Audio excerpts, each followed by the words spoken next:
உங்களுக்கு எப்படிப்பட்ட டேண்ட்ரஃபாக இருந்தாலும் சரி ஒரே ஒரு ஸ்ப்ரே பண்ணிவிட்டு நீங்கள் மசாஜ் பண்ணிங்கன்னா உங்கள் டேண்ட்ரஃப் உடனே கிளியர் ஆகும். டேண்ட்ரஃப் போகிறது மட்டும் இல்லாமல் உங்களோட ஹேர் க்ரோத்தும் சூப்பராக இருக்கும். இந்த ரெமடி ரெடி பண்ணுறதுக்கு ஃபஸ்ட்டு நான் எடுத்துக்கிட்டது வெந்தயம். நான் 1 ஸ்பூன் வெந்தயம் மட்டும் நான் ஊற போட்டிருக்கேன். அடுத்து எடுத்துக்கிட்டது வேப்பிலை. எண்ணி பார்த்தீங்கன்னா ஒரு 10 வேப்பிலை இருக்கும். அடுத்து வந்து நான் வந்து புதினா எடுத்திருக்கேன். புதினா கொஞ்சம் ட்ரையாக இருக்கிறதுனால அட்ஜஸ்ட் பண்ணிக்கோங்க. அடுத்து எடுத்துக்கிட்டது டீ தூள். நான் வந்து ஒரு 1/2 ஸ்பூன் மட்டும் எடுத்திருக்கேன்.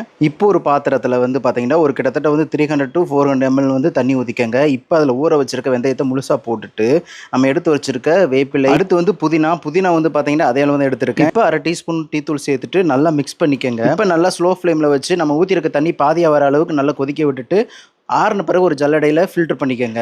அவ்வளோதாங்க, நம்மளுக்கு இப்போ டேண்ட்ரஃப் கிளியர் சீரம் வாட்டர் பேஸில் ரெடி ஆயிடுச்சு. இப்போ இந்த மாதிரி ஒரு கண்டெய்னர் எடுத்துகிட்டு ஃபில் பண்ணிவிட்டு ஸ்ப்ரே பண்ணுற மாதிரி ஒரு கண்டெய்னர் எடுத்துக்கோங்க. இப்போ வந்து உங்களோட தலையில் வந்து நான் வந்து ஆயில் ஆல்ரெடி வச்சுட்டேன். ஆயில் வச்ச பிறகு பார்த்தீங்கன்னா நல்லா ஸ்ப்ரே பண்ணிவிட்டு நல்லா தலையில் நல்ல ஒரு ஜென்டலாக ஒரு மசாஜ் பண்ணிடுங்க. ஸோ நல்லா ஒரு மசாஜ் பண்ணிவிட்டு ஒரு 10 to 15 மினிட்ஸ் கழிச்சுட்டு நீங்கள் வழக்கம் போல் ஷாம்பு யூஸ் பண்ணி வாட்டரில் டைல்யூட் பண்ணிவிட்டு நீங்கள் ஹேரை வாஷ் பண்ணிக்கலாம். ஸோ நீங்களும் இந்த ரெமடியை யூஸ் பண்ணிவிட்டு எப்படி இருந்துச்சுன்னு மறக்காமல் கமெண்ட் பண்ணுங்கள். உங்கள் கமெண்ட்காக நான் வெயிட் பண்ணிகிட்ருக்கேன். Bye friends.